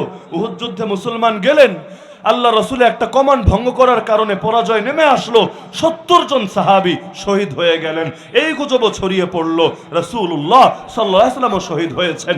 যুদ্ধ শেষ, এবার আবু সুফিয়ান খালি ময়দানে চিৎকার দিচ্ছে, কি রে মুহাম্মদ, কই রে, এত গরম কই চলে গেলি, বাইচা থাকলে সারাতে, আর না হলে বুঝবো মরে গেছিস, পরাজিত হয়েছিস। আল্লাহ রসুল সাল্লাল্লাহু আলাইহি ওয়াসাল্লাম একটা পাহাড়ের ঢাল থেকে আওয়াজ শুনতে পাচ্ছেন, কিন্তু কোনো জবাব দিলেন না। এবার জবাব না পেয়ে ভাবলো রাসূল শেষ। এখন আবু বকর রাদিয়াল্লাহু আনহুকে নিয়ে ট্রোল শুরু করলো, কি রে জঙ্গি আবু বকর, তুই কই রে, তোরেও দেখে খুঁজে টুজে পাওয়া যাচ্ছে না, তুইও কি মরে ভূত হয়ে গেলি নাকি? যেমনে পারে এমনি ট্রোল করছে। আল্লাহ রাসূল বলেন, আবু বকর চুপ থাকো, কিছু বলার দরকার নেই, ওরা বলতে থাক না। এখন আবু বকররে নিয়ে বললো, সারা পেল না। এবার শুরু করলো ওমররে নিয়ে, কি রে ওমর, তুই নাকি টাইগার, ওমর তোরা দেখে সারা শব্দ নাই, তুইও দেখে চুপচাপ হয়ে আছিস, তুইও কি মরে গিয়েছিস নাকি? আল্লাহর বান্দা কি আর বসে থাকার মানুষ? ওমর রাদিয়াল্লাহু আনহু গর্জে উঠলেন, আরে আবু সুফিয়ান, তোরে তোর উপযুক্ত প্রাপ্য বুঝিয়ে দেওয়ার জন্য আল্লাহ আমাকে এখনো বাকি রেখেছেন। এখন সে চিৎকার করে উঠল, আবু সুফিয়ান, ওল হুবাল, ওল হুবাল। ভাবটা এমন, পরাজিত হয়েছে, সুরটা এখন নরম হয় নাই। আরে তোদের এখানে কথা বলার কি রাইটস আছে, কি অধিকার আছে? সে বলছে ওল হুবাল, ওল হুবাল। হুবল হলো ওদের এক দেবতার নাম, বাংলায় বললে যার সঠিক অনুবাদ হবে জয় হবল, জয় হবল।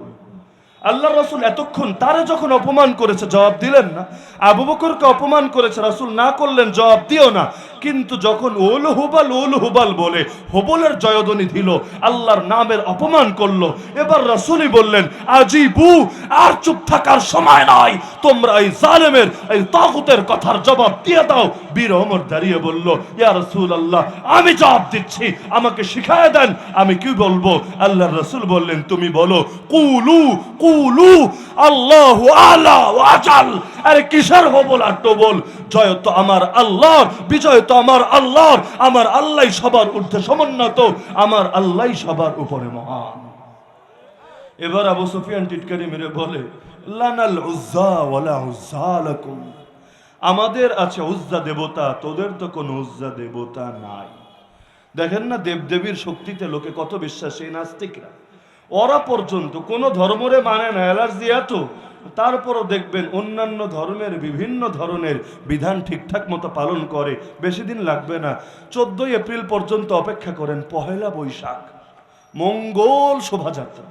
এই মঙ্গল শোভাযাত্রা নামে হুতুম পেঁচা নিয়ে যে বের হয়ে পড়ে, আবার মোমবাতি জ্বালিয়ে 1 মিনিট শটান সুন্দর সোজা হয়ে দাঁড়িয়ে থাকে, একেবারে কিয়ামে যেমনে দাঁড়ায় তার চাইতে সুন্দর করে একেবারে সোজা হয়ে বুক টান টান করে দাঁড়িয়ে থাকে। আবার বিভিন্ন খাম্বার সামনে, বিভিন্ন জিনিসের সামনে গিয়ে পুষ্পস্তবক অর্পণ করে। কি বোঝায়? যে এগুলো করলে আখেরাতে আযাব কমে, এগুলো করলে জান্নাতের সঙ্গে কবরের ডাইরেক্ট রিলেশন হয়। সারাদিন হুজুরদের গালি দেয় যে হুজুররা হলো ধর্মান্ধ, পলাশের আলেম ওলামা ধর্মান্ধ, আল খিদমা ওলামা পরিষদের নেতৃবৃন্দ ধর্মান্ধ, আর ওরাই হলো আসল চক্ষুষ্মান। কিন্তু দেখা যায় যখন বিভিন্ন উৎসব আসে তখন ওদের চাইতে বড় অন্ধ একটাও খুঁজে পাওয়া যায় না। তো এখন ওদের আকীদা হলো এগুলো করলেই ফায়দা হয়। আপনাদের মনে থাকার কথা, চিটাগাঙে একবার কন্টেইনারে আগুন লেগেছিল, বেশি দিন আগের কথা না, 1.5-2 বছর হবে সর্বোচ্চ। অনেক ভাই পুড়ে সেখানে ইন্তেকাল করেছে, কেউ বড় আহত হয়েছে। চিটাগাঙের ভাইয়ারাও তাদের সাহায্যে এগিয়ে এসেছে, সিএনজিওয়ালা ভাড়া নেয় নাই, পেট্রোল পাম্প যারা যেই গাড়িগুলো এইরকম আহতদেরকে পরিবহন করেছে তেল দিয়ে টাকা নেয় নাই, এত এত সাহায্য করেছে। যার যেমন সামর্থ্য সে এগিয়ে গিয়েছে। আলেম ওলামারাও গিয়ে একদিকে বন্যার্তদের পাশে দাঁড়িয়েছে, আর একদিকে অগ্নিদগ্ধ মানুষদের পাশে দাঁড়িয়েছে, আর বেচারারা শাহবাগে আগুন জ্বালায় সুন্দর হয়ে খাড়া আছে। তো এখন তাদের তো আকীদা, এগুলো করলেই মনে হয় বড় উপকার হয়, এগুলো করলেই মনে হয় বড় ফায়দা হয়। অথচ এইটা অন্ধত্ব না তো অন্ধত্ব বলে কারে? তা আবু সুফিয়ানের অন্ধত্ব হলো, তার আকীদা ছিল যুদ্ধের ময়দানে যেই দেবতা বিজয় দেয় তার নাম হলো উজ্জা। উজ্জা দেবতার পূজা ওরা করে, মুসলমান তো করে না। তো ওদের আকীদা হলো, আরে জয় তো আমাদের হবে, মুসলমানদের তো হবে না। কেন? প্রকৃত মুসলমান আল্লাহ বাদে আর কারো গোলামি করে? যেখানে শিরিক হয় সেখানে গিয়ে সে হাজিরা দেয়, শিরিকের খাবার দাবার সে গ্রহণ করে, ভোগ করে। প্রকৃত মুসলমান কখনো করে না। এই যে সবেমাত্র পূজা গেল, দেখবেন পূজার সময় আসলে তো হিন্দুরা যারা আছে তারা মন্দিরে গিয়ে পূজা করে, করুক, তাদের ধর্মের বিধান তারা করবে। আজান যখন দেয় মুসলমান মসজিদে গিয়ে নামাজ পড়ে, পড়ুক, কারণ ইসলামের বিধানই এটা। কিন্তু মাঝামাঝি একটা ভার্সন আছে, ওই কিছু লোক যেমন থাকে বেডাও না বেডিও না, মাঝামাঝি, কখনো সাজে বেডা কখনো সাজে বেডি, আবার চান্দা করে আরো কত কি করে না করে। তো এখন কিছু লোক এমন মসজিদেও যায়, মসজিদে গিয়েও ধান্দা করে, আবার পূজার সময় আসলে মন্দিরে যায়, সেখানে গিয়েও প্রাসাদ ভক্ষণ করে। তো দুই জায়গায় পোল্টি মারে। এগুলোরে না মুমিন বলে না কাফের বলে, এগুলোরে মাঝামাঝি ওই ক্লিবলিঙ্গের মতো, এগুলোরে মুনাফিক বলে। আল্লাহ রসুলের জামানার মোমিনরা তো আর এমন ছিল না যে আল্লাহরেও খুশি রাখি, ইবলিস বাবাজিও বেজার না হোক, উভয়ের সঙ্গে নিয়ে চলি, এইরকম তো আর দুই নম্বরে ছিল না। তো তারা তো আর উজ্জা দেবতার পূজা করতো না। আবু সুফিয়ান এটা নিয়ে খোঁচা মারলো, আর বিজয় তো আমাদের উজ্জার হাতে, তোরা তো উজ্জারে মানিস না, উজ্জা তোদেরকে বিজয় দেবে কোন দুঃখে?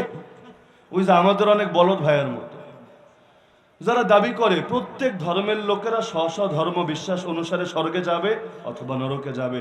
মুসলমান তার আকীদা অনুসারে জান্নাতে যাবে, অন্যান্য ধর্মের লোকেরা তাদের আকীদা বিশ্বাস অনুসারে স্বর্গে যাবে।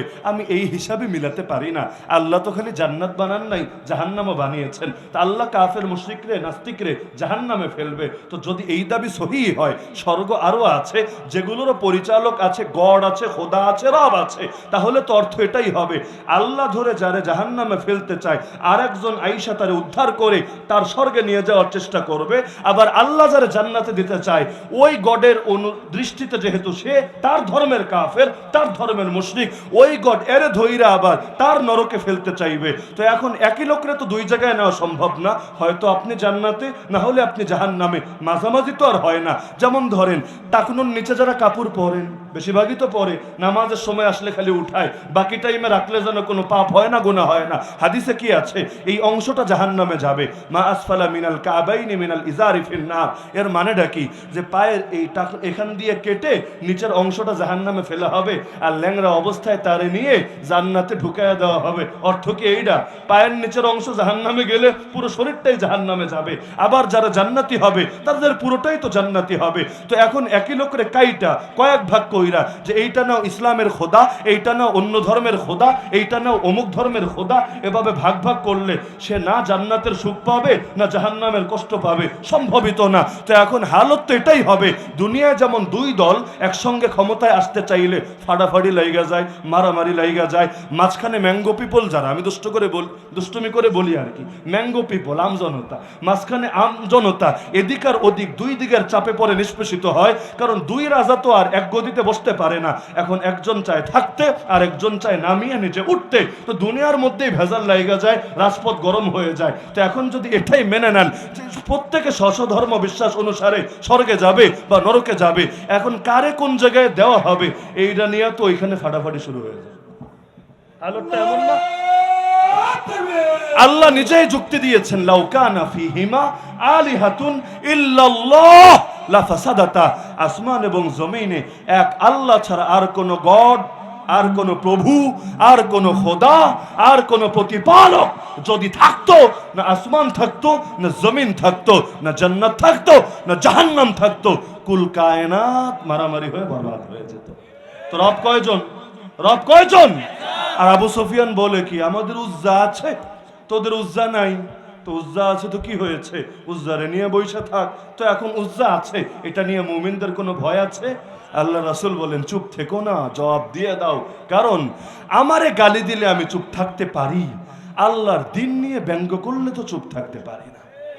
এক যুদ্ধ চলছে, আল্লাহ রসুলের ওফাতের পরে সাহাবিও আছে অনেকে, তাবেঈ তো আছেই ময়দান জুড়ে। কাফেররা মুমিনদেরকে খেপানোর জন্য নবীরে গালিগালা শুরু করলো।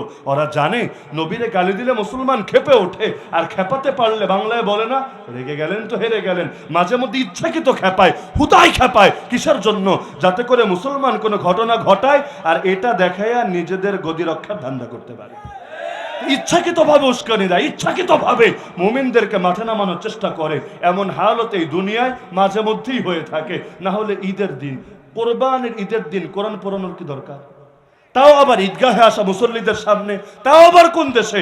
শান্তির ধ্বজাধারী সুইডেনে বসে। তো কি দরকার ছিল? রাষ্ট্রের সর্বোচ্চ আদালত এটাকে অনুমোদন দিয়েছে, পুলিশে প্রটোকলে রেখে। এভাবে ঈদের দিন মুসলমানের কলিজা আঘাত করার কি দরকার আছে? পুলিশ তারে বসে বসে পাহারা দিল, আর দুইজন মুসলমান প্রতিবাদের জন্য এগিয়ে যাচ্ছিল, দুইজনের গ্রেফতার করে হাতে হাত করা লাগিয়ে জেলখানায় ঢুকিয়ে দিল। নাউযুবিল্লাহ মিন যালিক। তো এখন এক কাফের নবীরা গালি দিচ্ছে, এক সাহাবী গর্জে উঠলেন, খবরদার, আল্লাহ নবীরা গালি দিস না। মুসলমান চুপ করে বসে থাকবে না। তারপরও সে গালিগালাজ চালিয়ে যাচ্ছে। সেই সাহাবী এবার লাফ দিয়ে ঘোড়া থেকে নেমে গেলেন, চিৎকার করে বললেন, শোন, তোর যদি গালি দিতে এত মনেই চায় তুই আমাকে গালি দে, আমার বাবারে গালি দে, আমার মায়েরা গালি দে, তবে খবরদার আল্লাহ নবীরে নিয়ে মুখ খারাপ করিস না। নিজের নামও বলে দিলেন, মায়ের নামও বলে দিলেন, বাপের নামও বলে দিলেন। গালি দে, আমারে দে, আমার বাপরে দে, আমার মায়েরা দে, আল্লাহরে নিয়া, আল্লাহ রসুলরে নিয়ে কোনো খারাপ কথা বলিস না। এই যুগে বাংলাদেশের যে বেদাতি, জেলাপিখোর, সিন্নিখোর, এই ভণ্ডদের নিয়ে আমার মনে সবচাইতে বেশি যে কষ্ট, কথায় কথায় আমাদেরকে আহলে হক ওলামায়ে কেরামকে, কওমি ও দেওবন্দি আলেমদেরকে যে বলে ওয়াহাবি, আমার সবচাইতে বেশি ক্ষোভ ওদের এই ওয়াহাবি গালিটা নিয়ে। আমার যদি শক্তি থাকতো ওদের সব কয়টার উপর এই গালির কারণে আমি ইসলামী দণ্ড, ইসলামী হদ জারি করতাম। কারণ ওয়াহাবি মানেটা কি? আমরা আল্লাহর কাছে দোয়া করি, রব্বানা লা তুজিগ কুলুবানা বা'দা ইয হাদাইতানা ওয়া হাব লানা মিন লাদুনকা রাহমা।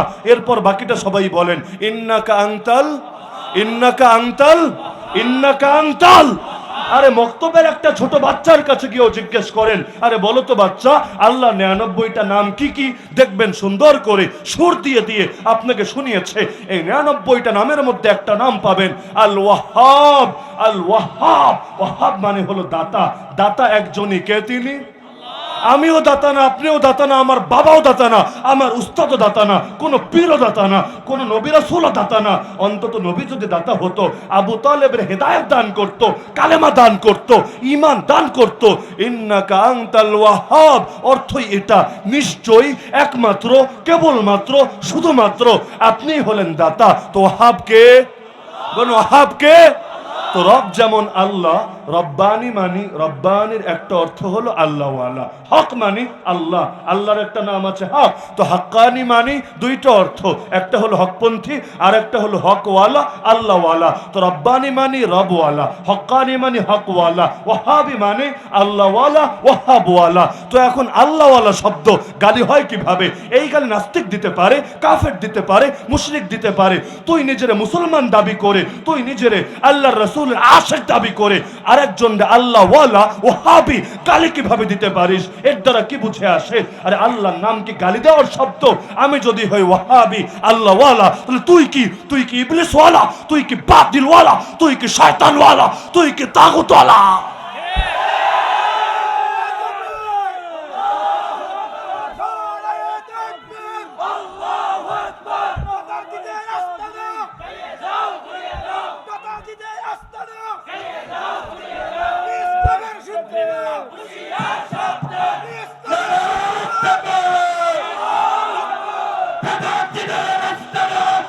ওলামায়ে কেরামের সংগঠনের হুঙ্কারও আজ ওলামায়ে কেরামের মতো। স্লোগানের মধ্যে যদি শেরের পরিচয় না থাকে তাহলে শের নাম দিয়ে ফায়দা কি হবে? দুষ্টুমি করে আমি বলি, কেউ তো হয় আসলে টাইগার, রয়্যাল টাইগার, আর কেউ হয় ম্যাও টাইগার, সাজে টাইগারের মতো, কিন্তু বাস্তবে বিলাই ছাড়া কিচ্ছু না। কিন্তু আলহামদুলিল্লাহ আজকের এই মাহফিলে আপনাদের স্লোগানও পরিচয় দেয়, এখানে কেউ ম্যাও টাইগার না, সবাই বাস্তবিক ময়দানের রয়্যাল টাইগার। তো যেই কথা বলছিলাম যে ওয়াহাব আর ওয়াহাবি নিয়ে, এই কথা আমি যে খালি আপনাদের সামনে বলছি বা যেখানে ওরা নাই সেই খালি মাঠে গোল দিচ্ছে বিষয়টা এমন না। এখন থেকে 3 দিন আগে মাহফিল ছিল শায়েস্তাগঞ্জে, এমন একটা এলাকায় যেখানে 95% প্লাস হলো তথাকথিত সুন্নি, বাস্তবে সুন্নি। এখন যেই মাদ্রাসার মাহফিল, ছোট একটা মাদ্রাসা মক্তব, এখন সেই মাদ্রাসাওয়ালারা আমাকে বলছে হুজুর কোনো বছর মাহফিলে তেমন লোক হয় না, আপনি আসেন, আশা করি এই বছর লোক টোক হবে। আমারও দাওয়াত ছিল, আল্লামা জুনায়েদ আল হাবিব হাফিজাহুল্লাহ দাওয়াত ছিল, হজরত বয়ান করেছেন 12টার পরে, আমি হজরতের আগ পর্যন্ত। তো এখন মাহফিলে গিয়ে দেখলাম বিশাল সমাবেশ, মাশাআল্লাহ, লোক আর লোক। আমি বললেন লোক হয় না, এখন দেখে লোক জায়গা দিতে পারছেন না, কি প্যান্ডেল বানাইছেন, লোক ধরে না। পরে বলছে হুজুর কাহিনী তো অন্য, কাহিনী হইল যাদের দেখছেন এর মধ্যে তথাকথিত ওয়াহাবি, মানে যাদের ওরা ওয়াহাবি বলে, ওয়াহাবি নাই বললেই চলে, সব হইল সুন্নি আর সুন্নি। আমি বললাম তাহলে এত সুন্নি বা সিন্নি কেন এসেছে এখানে? তো তবারক দিবেন না, তাহলে কিসের টানে কিসের ঘানে ছুটে এসেছে? বলল হুজুর এই যে রবিউল আউয়াল মাসে আপনার সঙ্গে বেদাতিদের যা হয়েছে এটা তো সারা দেশে ভাইরাল, এরাও সবাই জানে। তো এলাকার মধ্যে বহুদিন থেকে বলা বলি হচ্ছে, আছে উসামা ডাকে দরবারে জাহাঙ্গীরিয়ার সঙ্গে, আরো কত দরবারের সঙ্গে এত এত টক্কর হলো, গোটা সিন্নিখোররা জিলাপি বাদ দিয়ে রবিউল আউয়াল মাসে তার বিরুদ্ধে জিহাদের ঘোষণা দিতে থাকলো। তো এখন লোকটাকে একটু দেখে আসি। বলল হুজুর যাদের দেখছেন একটাও আপনার পক্ষে না, 2-1টা থাকতে পারে আপনার খাঁটি শ্রোতা, হয়তো দূর দূরান্ত থেকে এসেছে, বেশিরভাগ কিন্তু আমাদের লোক না। তো কথা বলার সময় একটু জেহেনে রাখেন এগুলো কিন্তু আপনাদের না। তো সেখানে বসে কথা তো যা বলার বলেছে, আমার কথা আলহামদুলিল্লাহ স্টেজে স্টেজে চেঞ্জ হয় না। এখন স্টেজ তুমি যে স্টেজ দাও, আমার শাহবাগি দাও আর আমার এসা পলাশের মাটি দাও, আমার সুর ইনশাআল্লাহ চেঞ্জ হবে না। আর যেদিন চেঞ্জ হবে আমি সবাইকে বলে রাখি, সেদিন থেকে আমার বয়ানে আর শুনেন না, আমাকে ডিলিট করে দিয়েন। ব্যক্তি মুখ্য না, আল্লাহর দিন মুখ্য। আমি যদি আল্লাহর দিনের গোলামি করতে পারি ততদিনই আমি অনুসৃত থাকবো। যদি গোলামি না করি আল্লাহর কসম আমার চাইতে গলির একটা কুত্তা উত্তম হবে। আল্লাহ মানসা কাশ্মীরি রহমতুল্লাহ আলাইহি বলেছিলেন, আমরা যদি খতমে নবুয়তের হেফাজত না করতে পারি আর এই নাপাক কাদিয়ানীদেরকে ওদের উপযুক্ত জবাব বুঝিয়ে দিতে না পারি, আল্লাহর কসম আমাদের চাইতে গলির কুত্তাগুলো বড় উত্তম হয়ে যাবে। তো সেখানে গিয়েও তাদেরকে বলেছিলাম যে সাবধান, আর যা কিছু করো না করো কোনোদিন ওয়াহাবি বলে গালি দিও না। আল্লাহর নাম নিয়ে ব্যঙ্গ করলে আল্লাহর বান্দা সইতে পারে না। আর ভেবেছোটা কি এমন না যে অতীতে কেউ কিছু বলে নাই, আগামী তো বলবে না। আল্লাহর নাম নিয়ে ব্যঙ্গ করলে তোমাদের জিহ্বাগুলাই লোকে আস্ত রাখবে না।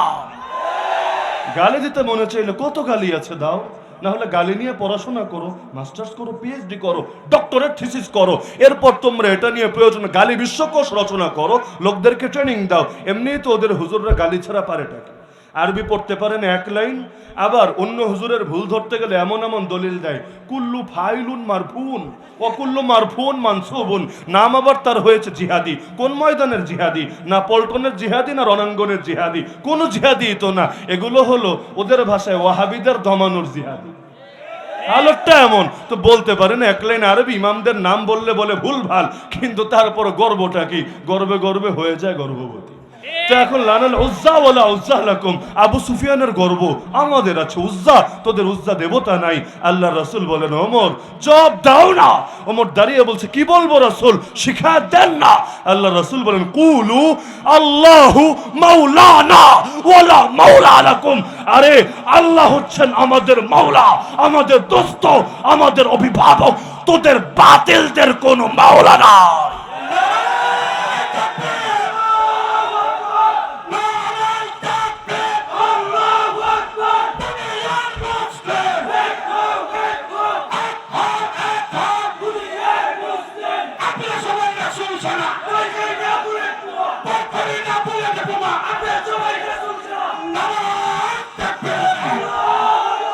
সদা সর্বদা এটাকে শুধু জানায় না, বরঞ্চ দিলের ইয়াকিন রাখবেন। মারিফত বা জানা ভিন্ন জিনিস, ইয়াকিন বা অন্তরে সুনিশ্চিত বিশ্বাস ভিন্ন জিনিস। অন্তরে বসায় রাখবেন আল্লাহু মাওলানা, আল্লাহু মাওলানা, আল্লাহু মাওলানা, আল্লাহ হচ্ছেন আমাদের মাওলা। যাদের মাওলা আল্লাহ, তাদের দুনিয়ার কোনো মাওলা লাগে না। আর হিন্দুস্তান আমাদের মাওলা না হলে কিচ্ছু আসে যায় না। আরে চায়না আমাদের মাওলা না হলে কিচ্ছু আসে যায় না। ইসরায়েল আমাদের মাওলা না হলে, ইউনাইটেড নেশন আমাদের মাওলা না হলে আমাদের কিচ্ছু আসে যায় না। আরে যুগের হবল, সাপের মাথা আমেরিকা আমাদের মাওলা না হলে আমাদের কিচ্ছু আসে যায় না। যার মাওলা আল্লাহ, হকের পথে লড়াই করতে তার দুনিয়ার কোনো মাওলা লাগে না। তো এই চেতনা অন্তরে রাখতে পারবেন তো ইনশাআল্লাহ? যদি রাখেন, বিশ্বাস করেন কোনোদিন হীনমন্যতা আসবে না। আলহামদুলিল্লাহ, আহলে হক ওলামায়ে কেরামের আসে না। দেখেন না, জেল খেটে যারা এসেছে, কয়জনের সুর আগের চাইতে নরম হয়েছে? কয়জন? অধিকাংশের ক্ষেত্রে তো উল্টা হয়েছে। এই যে আমাদের মাওলানা নূর হোসেন নোরানি হাফিজাহুল্লাহ বের হয়েছেন, আমি তো জেলখানা থেকে বের হওয়ার পর তার বয়ান শুনে পরে আসমান থেকে পড়লাম। আল্লাহর বান্দার কি পরিমাণ কোরবানি গিয়েছে, একদিন দুই দিন তো না, আমাদের চাইতেও লম্বা টাইম জেল খেটেছে। আমরাই তো 1 বছর, তার তো মনে হয় 2 বছরের চাইতে বেশি হবে। এর মধ্যে তার বাবা ইন্তেকাল করেছে, কত বড় বড় দুর্যোগ ঘটে গেছে। তো বের হয়েই প্রথম যে বয়ান দিছে, শুই না আমারে তো অনেকে এসে বলল, আজকে মাহফিল আসার পথেও বলল, হুজুর নুরানি সাহেব যা শুরু করছে অবস্থা তো খারাপ মনে হচ্ছে, বেচারার কি একটুও ভয় লাগে না আবার জেলে যেতে হতে পারে? আমি বললাম, না রে ভাই, মুমিনের জন্য তো জেলখানা হইল আসলে বালাখানা। মুমিন ভয় পাবে কেন? সে তো জানে আল্লাহর জিকির করে আল্লাহর যতটা খুশি করতে পারবো, আল্লাহর পথে রক্ত দিয়ে আল্লাহরে তার চাইতে বেশি খুশি করতে পারবো। কিয়ামতের দিন মাজলুমানের সঙ্গে মিলিত হতে পারবো। বেলাল, সোহাইব, আম্মার, ইয়াসির, খুবাইব, খাব্বাব, সুমাইয়া রাদিয়াল্লাহু আনহুমের সঙ্গে হাসরের ময়দানে মিলিত হব। মান তাশাব্বাহা বিকওমিন ফাহুয়া মিনহুম। যদিও তাদের ঈমান আমাদের ঈমান এক ক্যাটাগরিতে না, তো বাহ্যিক কিছু সাদৃশ্য যদি অন্তত হয়, আল্লাহরে বলতে তো পারবো, আল্লাহ আমরা কিছু সাদৃশ্য তো নিয়ে এসেছি। হাকিকত উসকো করদি मैं सूरत लेके आया हूं। আমি তো বাহ্যিকটা নিয়ে এসেছি, তুমি ভিতরটারও বানায় দাও। আল্লাহ আমাদের বাহ্যিকের উসিলে আমাদের ভেতরটারও তুমি কবুল করে নাও। তো সদা সর্বদা এই কথা মনে রাখবেন, আল্লাহ আছে আমাদের সাথে, আল্লাহ আমাদের মাওলা। ইনশাআল্লাহ দুনিয়ার কোনো পরশক্তিকে পরশক্তি মনে হবে না। যদি মুজাহিদরা এদেরকে পরশক্তি মনে করত, একদিনও লড়াইয়ের ময়দানে নামতে পারতো না। আলহামদুলিল্লাহ, আল্লাহ আপনাদের এই জাগরণকে কবুল করুন। গত বছরও তো আমি বয়ান করেছিলাম দিনের বেলা, আজও করলাম রাতের বেলা। তো আলহামদুলিল্লাহ, ওলামায়ে কেরামের যে জাগরণ শুরু হয়েছে, যদি এটা আগামীতে বাড়তে থাকে, সেদিন বেশি দূরে না যেদিন আল্লাহ এই জমিনকে কবুল করবেন। আল্লাহ সবাইকে তৌফিক দান করুন।